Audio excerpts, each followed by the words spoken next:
Graça e paz, meus irmãos, sejamos todos, bem-vindos mais uma vez ao canal Conversa com Deus. Meu nome é Sandro. Hoje nós vamos falar da carta de Paulo a Tito e estamos no capítulo 3. Eu vou fazer só uma pincelada, dizer aqui no que foi dito nessa carta que Paulo escreveu a Tito, nessa epístola, que ele fala aqui de como organizar a igreja, de reprimir os falsos indoutos, de ser irrepreensível no exemplo, no tato, auxiliar no comportamento quanto no trato para com os idosos, os jovens. E por fim, ele fala dessa graça e salvação, isso fim do capítulo 2, tá bom? E para a gente começar o capítulo 3, eu aqui quero ressaltar esse finalzinho do capítulo 2, tá? Que diz assim, aguardando, na linha 13, que diz assim, aguardando a bem-aventurada esperança e o aparecimento da glória do grande Deus e nosso Senhor Jesus Cristo, o qual se deu a si mesmo por nós para nos remir de toda iniquidade e purificar para si um povo seu, especial, zeloso de boas obras. Linha 15, fala disto e exorta e repreende com toda a autoridade. Ninguém te despreze. Amém, meus irmãos? Então vamos começar com uma oração. Querido Deus, graça e paz, luz e misericórdia, Senhor. Ó, meu Senhor saudoso Espírito Santo de Deus, meu Senhor Jesus Cristo, eu, aqui fala Sandro da Costa Silva, teu servo, humilde servo, Senhor, ó Pai, pedindo ao Senhor o auxílio, o amparo, neste momento, nesta hora tão bendita, tão sagrada, Senhor, que iremos nós falar mais uma vez de Ti, ó Pai. Pedimos, Senhor, a abertura de nossas mentes, o Teu esclarecimento, Pai, para que possamos, Senhor, verdadeiramente retirar o anuviado que existe em nossas mentes, sobre nossos olhos. Pedimos a Ti o Teu consolo, ó Pai, em todos os momentos difíceis de nossas vidas. Pedimos a Ti, Senhor, a orientação, Senhor, que nos possa ser apresentada, Pai, aqui neste instante, para que possamos estudar verdadeiramente, profundamente a Tua palavra e nos esbaldarmos com toda a graça, com todo o afago, com todo o amor, pedindo a Ti, meu Pai, também que olhe pelos nossos familiares, nossos filhos, amigos, e por que não também por aqueles que se dizem nossos inimigos. Querido Deus, graça e paz em Tua plenitude, glória ao Senhor, meu Deus, nosso Senhor Jesus Cristo. Amém. Então, meus irmãos, nesse finalzinho aqui do capítulo 2, na linha 15, Paulo fala assim, fala disto e exorta, repreende com toda autoridade, ninguém te despreze. Bom, o fala disto ele está falando para Tito, E exorta, repreende com toda autoridade, ninguém te despreze. Repara que esse ninguém te despreze, essa observação sugere que se tenha prudência de quem se ouve o que Tito vai anunciar, que se trata do Evangelho, do como as pessoas devem se portar, que seguem este trilhar que eu aqui citei no início, como organizar a igreja, reprimir os falsos doutores, ser irrepreensível no exemplo, no tato, comportamento ou trato para com os idosos, jovens, e também falar da graça e da salvação, As admoestações de Tito, que apesar de serem severas ditas por ele, são palavras que vêm de Deus. remetidas para purificar e doutrinar seus ouvintes. Foi esse meu entendimento, nosso esclarecimento, né, a respeito desse finalzinho do capítulo 2. Então, a importância do comportamento, de como se deve ir galgando este caminho, esse trilhar. Repara que não existe nada voltado para o homem, mas e sim para o verdadeiro comportamento de um cristão, como um verdadeiro cristão deve se portar, né? E Paulo relembra isso. E aqui no capítulo 3 ele fala assim: admoesta-os a que se sujeitem aos principados e potestades, que lhes obedeçam e estejam preparados para toda boa obra. É mais ou menos dizer assim, né? Sujeitemo-nos aos principados e potestades, né? Eu já ouvi muitos pastores na atualidade dizerem que guerriam contra os principados e potestades. Veja que a palavra de Paulo para Tito é de se sujeitar. Admoesta-os a que se sujeitem aos principados e potestades. Meus irmãos, veja que eu creio, tenho esse entendimento, que quando se surge o principado e a potestade, quando eu me sujeitar a este e este infligirem a mim toda a sua tribulação, toda a sua violência, eu meio que vou sentir um vitupério similar ao que Cristo sofreu. Não me comparando a Cristo, mas entendendo que eu preciso deste sacrifício meu para que eu possa suportar verdadeiramente, não por minhas forças, mas com as forças a que Cristo, meu Senhor, irá depositar em mim. Sujeitemo-nos aos principados e potestades, obedecendo-lhes, para que também estejam preparados para toda boa obra. Ou seja, aquele que não se sujeita aos principados e potestades jamais estarão preparados para toda boa obra. Porque, de certa forma, meus irmãos, esta relação que você deve haver com os principados e potestades é ela que vai te moldar, irá te moldar e te vai fazer entender e compreender, né, o que o outro, quando sofre, necessita. Olha a boa obra acontecendo aí. É o que irá, né? Ele fala aqui no final, aqui, ó. Estejam preparados para toda e também estejam preparados para toda boa obra. E é mais um preparo, né, psicológico. Geralmente a gente costuma dizer assim, que aquele que teve fome na infância, este jamais, na fase adulta, vai negar um prato de comida a um necessitado. Por quê? Este sofreu verdadeiramente e entendeu o quanto é amarguroso, o quanto é degradante sentir fome. E negar um prato a um necessitado vai fazer com que este caia em sofrimento e este que negou seja o algoz vitimando um alguém por conta da negativa de um prato de comida, né? Continuando aqui, na linha 2, que a ninguém infamem, nem sejam contenciosos, mas modestos, mostrando toda a mansidão para com todos os homens, né? Repara aqui, meus irmãos, vamos lá.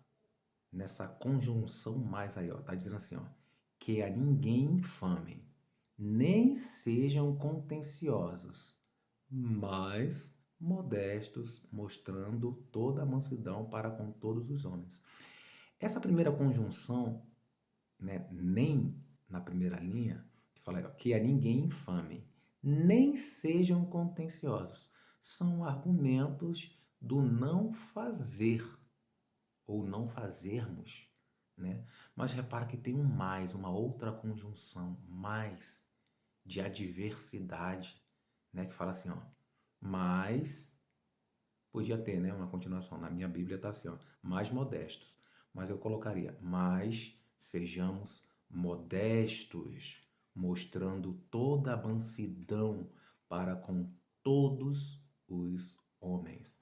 Veja que tem todos os homens. Independente desse homem ser amoroso contigo, ou seja, o inverso, seja odioso contigo, seja o teu algoz, seja aquele que te humilha, que te degrada, que te diminui. Ele fala aqui, ó. Seja modestos, mostrando toda a mansidão para com todos, todos, todos os homens. Por quê? Outra conjunção explicativa, né? Porque também nós éramos noutro tempo insensatos, desobedientes, extraviados, servindo a várias concupiscências e deleites, vivendo em malícia e inveja, odiosos, odiando-nos uns aos outros. Interessante isso, né? Porque Paulo digamos assim, né? Foi neste nivelamento tipo de homem ao qual é totalmente e irrevogavelmente falando contrário ao verdadeiro cristão. Ele foi um exemplo, ele sentiu, lembra do exemplo voltado para passei fome, hoje não nego um prato de comida? No mesmo caso está Paulo, uma vez que Paulo foi, né, esse homem, né, esse tipo de homem. Nós éramos, noutro tempo, insensatos, desobedientes, extraviados, servindo a várias concupiscências, deleites, vivendo em malícia e inveja, odiosos, odiando-nos, olha Paulo falando, ó, odiando-nos uns aos outros, né? Sem perdão, era o que Paulo fazia, né? Matou muitos cristãos à época, né? Na linha 3, fala assim, nos traz a lembrança de que também em outro tempo nos portamos desordenados e avesso ao que diz o Evangelho. Esse foi a minha forma de passar essa linha nesse formato, né? Para a gente poder entender que nós já, em um outro momento, nos comportamos. Então, não temos por que odiar aquele que pensa contrário a nós. Temos que ter essa estirpe, essa boa linha, né? Estejamos preparados para toda boa obra, que ninguém infame, nem sejam contenciosos, mas sejamos modestos, mostrando toda a mansidão para com todos os homens. Toda a mansidão na hora de explicar, né? Por assim dizer.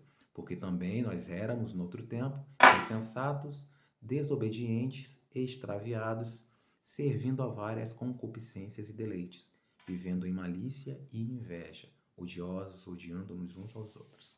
Foi isso que foi colocado de Paulo. Tá? Na linha 4, fala aí.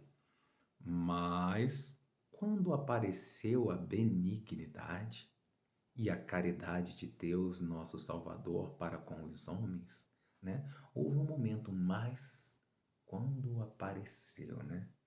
A benignidade e a caridade de Deus, nosso Salvador, para com os homens, como o nascer do sol, né, meus irmãos?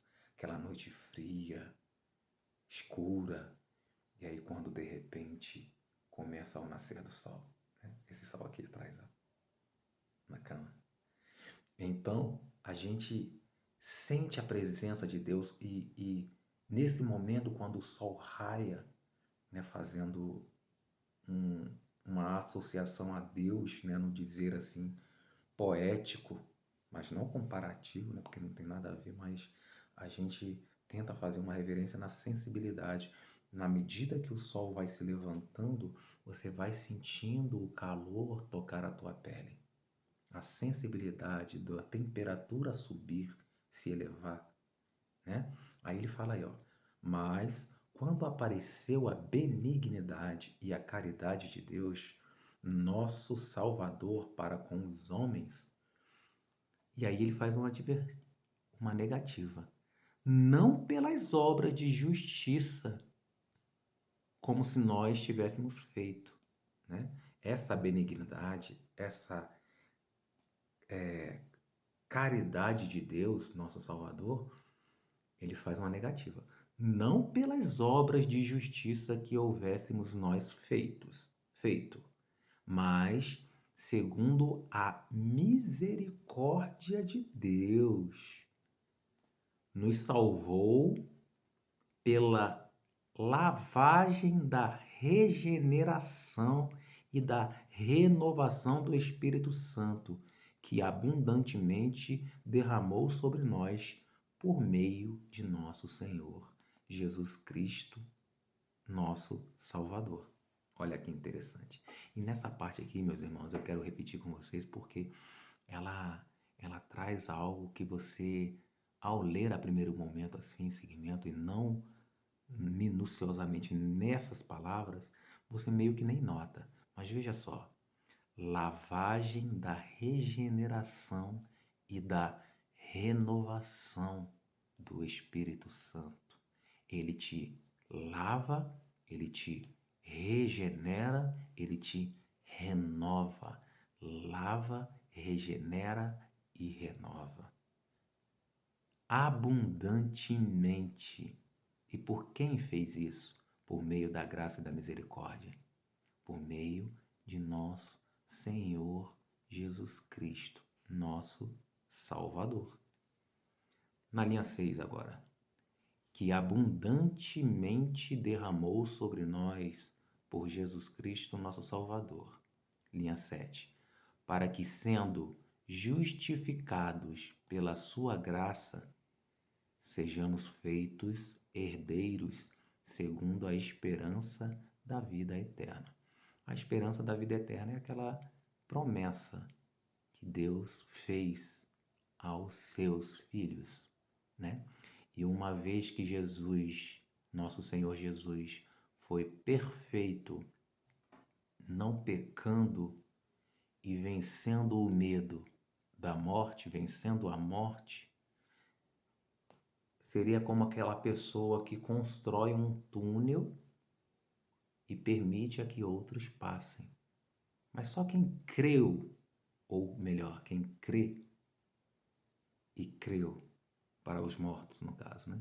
Nele é que irão ter essa passagem. Porque veja só, ele fala aqui, para que sendo justificados pela sua graça sejamos feitos herdeiros. Com isso, quando nós cremos, quem crê em mim será salvo, né? Terá a vida eterna. Nós já nos fazemos herdeiro. Essa promessa lá atrás que foi feita a Abraão, ao seu povo, e uma vez que Jesus, sendo ele um judeu e sendo ele nosso Salvador, Senhor e Salvador, tendo ele feito, tendo ele exercido, melhor dizendo, né? Esse feito, né? Oferecendo em holocausto o seu próprio corpo, mesmo não merecendo a morte, vencendo a morte, para quem crê, ele estará nele. Quem crê, né? Creio em Deus, para que eu, estando em Deus, Deus esteja em mim. Creio no Filho, para que eu esteja no Filho e o Filho esteja em mim. No Espírito Santo, para que o Espírito Santo também esteja em mim. Logo, a extensão da herança da vida eterna, da salvação, ela é estendida a mim por misericórdia, porque ele sabe que eu sou um pecador e se eu trilhar esse caminho, me deparando eu com a morte, não terei eu, por minhas obras, meus esforços, não terei eu mérito algum para alcançar a salvação. Então, meu único caminho é crer no Filho para que eu possa ir de encontro ao Pai. Ok, meus irmãos? Perfeito. Linha 8. Fiel é a palavra, e isto quero que deveras afirmes, para que os que creem em Deus procurem aplicar-se às boas obras. Estas coisas são boas e proveitosas aos homens. O que coisas são boas e proveitosas aos homens? Senão a citação que Paulo pede para que Tito faça em relação aos homens, né? Coloco aqui na linha 9. Diz assim: mas não entres em questões. É isso? É, isso mesmo. Mas não entres em questões loucas, genealogias, contendas e nos debates acerca da lei, porque são inúteis e vãs. Ele mesmo põe isso, veja só. Mas não entres em questões loucas, genealogias, contendas e nos debates acerca da lei, porque são inúteis e vãs. Então, aquelas pessoas que se assoberbaram, foram vencidas, estão dentro do Evangelho, mas se assoberbaram e querem mais promover debates, genealogias, contendas. Isso ele fala aqui, ó, são inúteis e são vãs. Inúteis e são vãs. Aos homens herege, depois de uma e outra demonstração, evita-os. Ou seja, estes que estão dentro da igreja, que se deixaram vencer pela soberba, que se encontram nesses debates acerca da lei. Vejam, meus irmãos, que a lei aí sugestiona algo que não vai fazer ou medir nenhum esforço para te fazer alcançar a salvação. Os atos, o comportamento misericordioso que segue os dois mandamentos, amar a Deus acima de todas as coisas, amar ao próximo como a ti mesmo, é o que, por meio desses atos, dessa atitude, e nem sendo só isso, né? Mas Jesus, você vai crer, né? Então Jesus será ou agirá com misericórdia para contigo, para que assim então, né, você alcance a vida eterna e tenha acesso ao reino de Deus.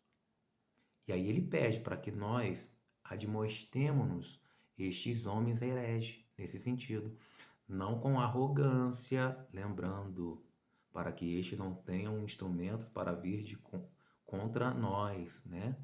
Mas muito pelo contrário, para que eles sejam convertidos por meio do que você citar, sabendo que esse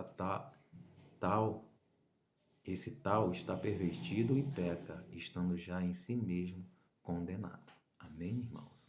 Obrigado. A gente fica por aqui agradecendo a vocês todos.